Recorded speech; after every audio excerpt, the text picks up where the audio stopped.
Hi. All right. Thank you for tuning in to another episode of Mo's Minute.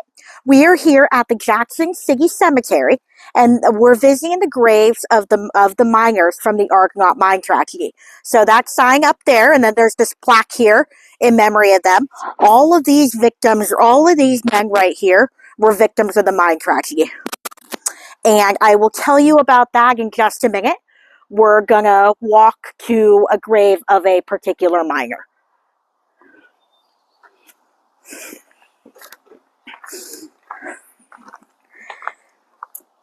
So the Argonaut mine was founded in, I believe, 1850, and it was founded by two slaves. They found gold there, as they did in many mining mines around this area, and that's why it became the mine that it was. It was basically like right on top of the Kennedy mine. The Kennedy mine still stands today. They offer tours, and the Argonaut mine was basically just across what is now Highway 49 from where the Kennedy mine stands. It doesn't stand there anymore. There is a placard for it. It closed in 1942, but one of the reasons why it doesn't stand anymore is because of a tragedy that I'm going to get to in just a minute.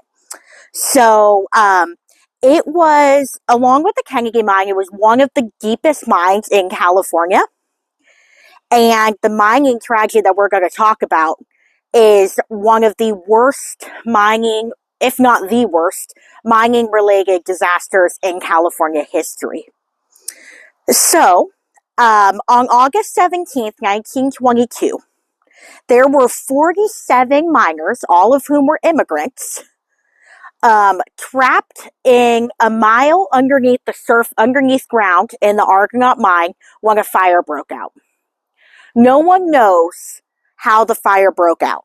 They called it incendiarism, which in 1922 speak is basically arson or faulty wiring. So basically, no one knows. It took 2 days for the fire to extinguish. Bear's trying to leave. Hi again.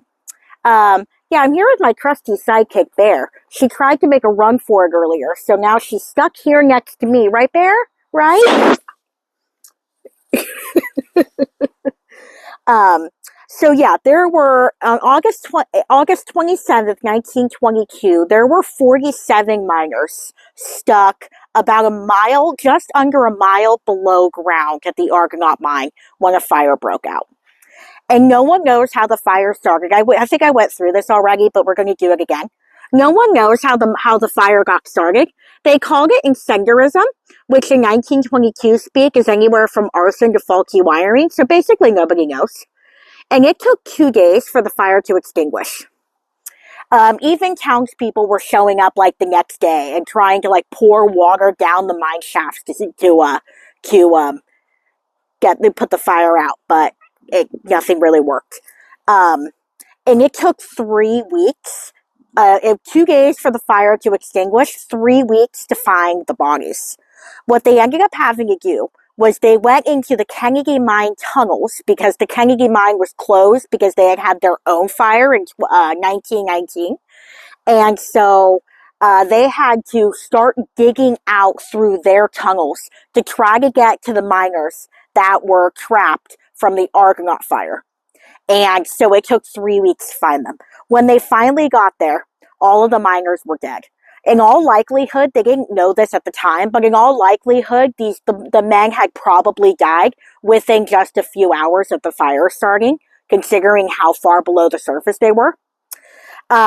Rescue workers who had oxygen tanks sent a canary in with them, and the canary died. So that was kind of their first clue that they weren't going to find any survivors. When they did find the bodies, they found 46 of the 47 men, all of whom were immigrants. The man that was missing was Edward Fessel, right here. They found him a year later when they were flushing out the mine shaft to get ready to reopen, and they just kind of came across it. So the other miners were buried in September of 1922, and then Edward Fessel was buried in October of 1923.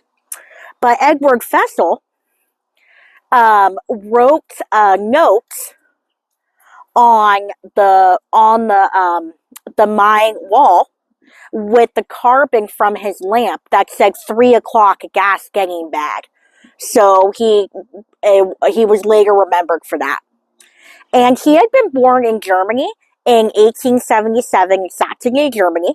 And when he came over to he was a chemist there. And when he came over to this country, he worked as a translator for the U.S. government, probably during World War I.